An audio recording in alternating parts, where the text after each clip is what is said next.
land og rike er det du driver med? Driv og driv, fru Blom. Jeg henger nå bare her, jeg.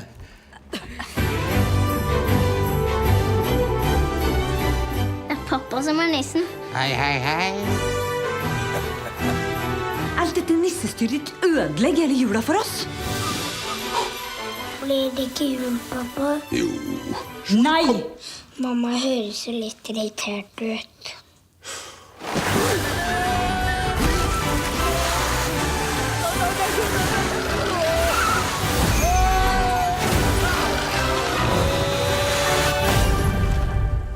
Hei, Snekker Andersen. julenissen. Går an å tulle litt. Jo, akkurat.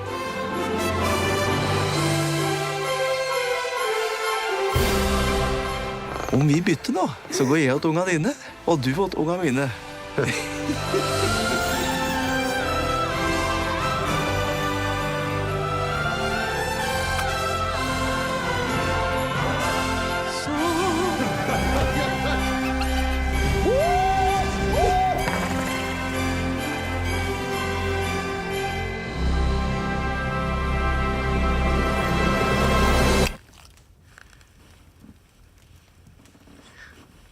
Ja, god jul.